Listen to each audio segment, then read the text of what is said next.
begin? Okay, my candidate number is 006473-0005. Today we will be analyzing The Grauballe Man by Seamus Heaney, and the title of the poem is named after the one of the bog bodies which was actually discovered in northern Denmark in the 20th century. And in my analysis, I'll be talking about the theme.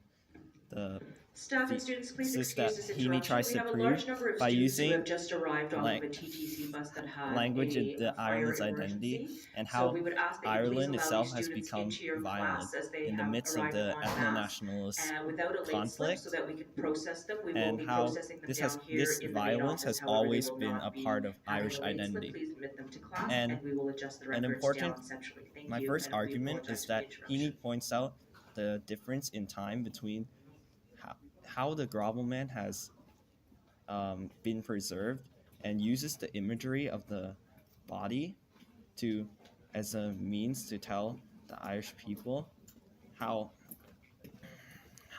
they are not looking at the past in the right way, and how their view of the view of the Grauballe Man in particular is superficial. And in the second stanza, we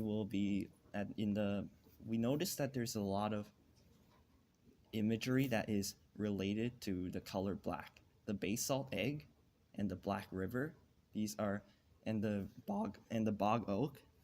These are things that you could say are natural, but they are not what we would think of when we look at a typical pastoral landscape, or when we compare it to other poems by Heaney. And the reason for this is the color black represents an altered form of reality, and as this is what has come out of the dirt. This is what they found when they dug deeper down.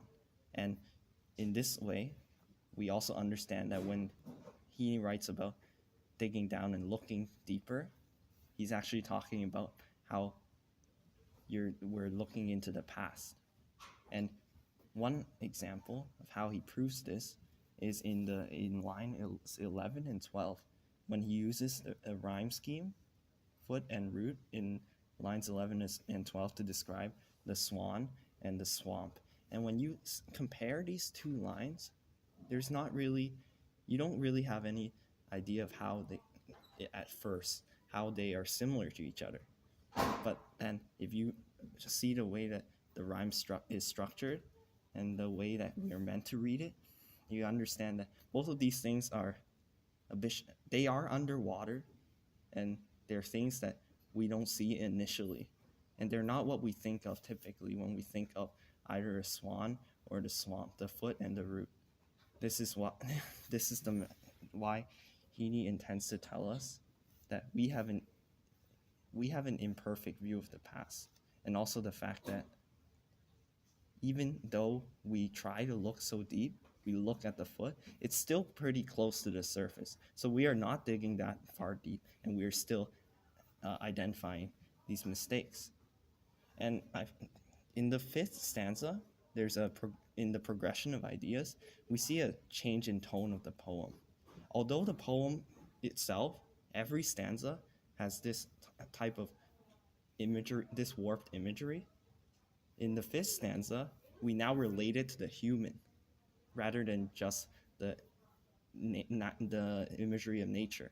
We see the head lifting, the chin becoming the visor, and the vent is being the slashed throat. See, this analogy, this type of metaphor that Heaney employs is very effective, because it points out that the head itself and what we see initially is actually just a helmet.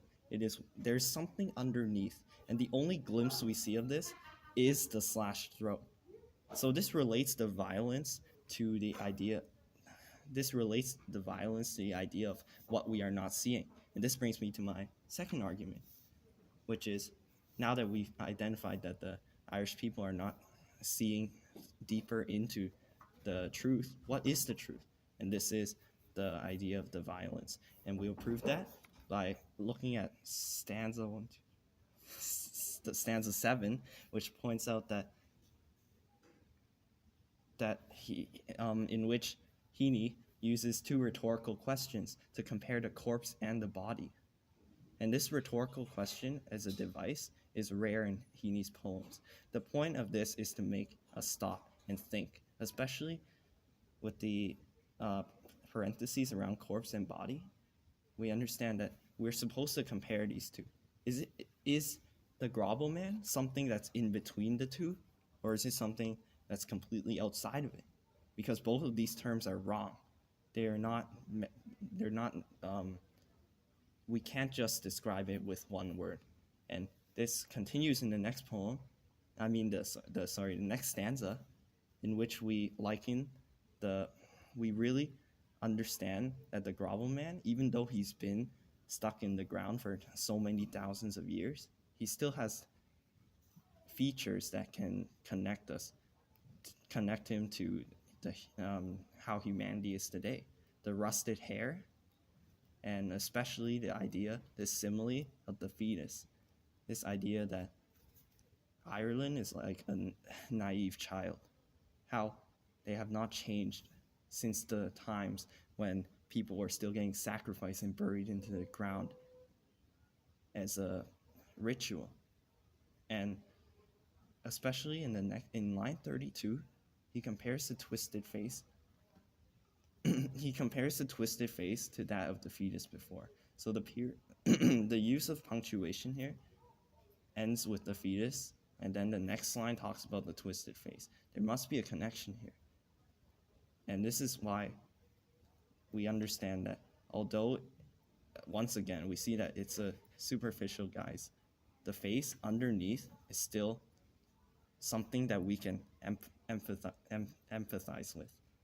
And finally, the allusion in the last two stanzas is the point in the play where we really understand why Heaney is telling the people of Ireland this.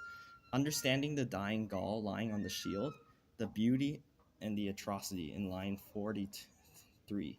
This is important because Heaney places a colon right after this. When we think of beauty and atrocity, we think of beauty as the opposite of ugliness. But in this case, beauty and atrocity are the two words that are being compared. Because the beauty is the idea of the good that Ireland is doing. For example, in this sacrifice of the Grauballe man. But does it really negate all of the atrocity that's happening? Does it negate the violence? Does the cause, which is the shield in this analogy, is it better than what the consequences really are? And okay, thank you. So now some more discussion around the poem, okay? What role does sound play in the poem, and how does it create meaning? Well, in terms of sound devices, there are, as I spoke of the rhyme before, the rhyme has this, the rhyme is not consistent throughout the poem, and it's only there as a means to put emphasis on the words. However, there are many similar word endings which connect parts of the poem together. For example, in stanza 7, the idea of the corpse and the repose, starting the stanza with this, the corpse and the repose have similar sound devices, and they start and end the poem and end the stanza together. So each stanza in its own is a separate entity in which we can find meaning, but then we can also connect it to the overarching theme. And I feel like by establishing, especially in the first stanza, by establishing the fact of pouring and weeping in the first line and the last line of that stanza, we have already established how the entire tone of the play will go. And understanding this idea of how the Grauballe man is suffering. And in my opinion, this is why the poem is so effective. If you look at each line in the play, sorry. Okay, Is so that- we'll stop there, and we're now going to transition to Yeah. our second text.